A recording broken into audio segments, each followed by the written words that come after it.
स्तरीय डिप्लॉयमेंट, ये हालांकि सीसीटीवी की तस्वीर उतनी क्लियर नहीं दिखती है, इसीलिए यूक्रेन की तरफ से मूवमेंट है या रूस की ओर से भीतर घुसा जा रहा है, वो कुछ हम समझ सकते हैं इन तस्वीर को देखकर? देखिए श्वेता, ये जो तस्वीर है मैं समझता हूँ ये एक क्रीमिया की तस्वीर है। हाँ, अनवॉरलाइक तस्वीर है। हाँ। ये विद इन टेरिटरी है, या तो क्रीमिया के अंदर है या यूक्रेन के अंदर है, जहां भी है ये इन, क्योंकि अब जब आप अगर रियली बॉर्डर क्रॉस करेंगे तो मैं नहीं समझता इतने वार्निंग के बाद यूक्रेन भी अपनी टेरिटरी को, अपने मेन हाईवेज को इस तरह से अनगार्डेड, इस तरह से छोड़ देगा कि उसको ऑब्स्टिकल सिस्टम ना लगाए, या उनको कम से कम, देखिए आपने तो यहाँ अपने यहाँ देखा दिल्ली के अंदर दिल्ली पुलिस ने ही रोड खुदवा दिया था फॉर्मर एजिटेशन में, तो इन्होंने तो रोड को भी नहीं टच कर रखा। तो ये जो तस्वीरें हैं ये रियलिस्टिक नहीं लग रही मुझे, ये वॉरफेयर, ये वॉर जोन से नहीं लग रही मुझे। ये तस्वीरें एक प्रोपेगेंडा का पार्ट है, जो कि रिहर्सल के दौरान पहले से जो तस्वीरें हैं उनको रिलीज किया जा रहा है, क्योंकि जो वॉर लाइक होंगी, ये देखिए जो रशियन क्रूज है ना वो बाहर बैठते हैं, जो यूक्रेनियन क्रूज है ना वो टैंक्स में इस तरह से बाहर बैठते हैं, उनकी ड्राइवर का भी कपोला खुला हुआ है, कमांडर भी है, साथ में एक आदमी भी बैठा हुआ है। ये तस्वीरें रियलिस्टिक वॉर जोन से नहीं लग रही मुझे। ये एक इंफॉर्मेशन वॉर के खिलाफ भी बहुत सतर्क रहना पड़ता है युद्ध के समय में, खासकर तब जब आप एक ऐसे देश हो जो कि निरपेक्ष है।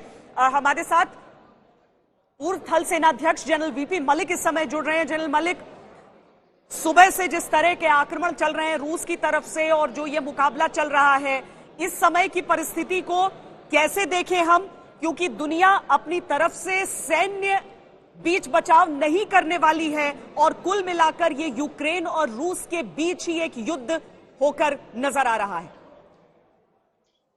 नमस्कार श्वेता। पहली बात तो ये है कि मेरे ख्याल में अभी रूस ने एक रेड लाइन क्रॉस कर ली है।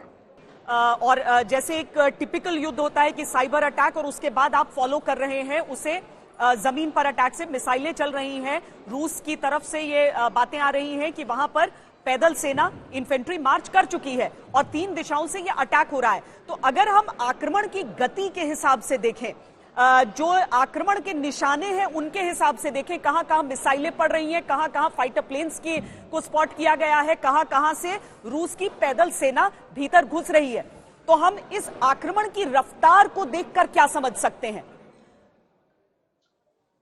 मेरे ख्याल में तो ये पूरा एडमिनिस्ट्रेशन को वो नाकाम करने की कोशिश की जा रही है रूस की तरफ से, और यही कार्रवाई चलेगी 48 घंटे। मैं समझता हूं उसके बाद में हम देख सकेंगे कि वो कीव में जाना मांगते हैं या नहीं। अगर वो कीव की तरफ जाना शुरू करते हैं टैंक्स के साथ में और पैदल फौजों के साथ में, तो फिर तो ये पक्का इन्वेजन ही होगा और ये फिर नेटो को डिसाइड करना पड़ेगा कि वो उनकी मदद में आते हैं या नहीं आते हैं।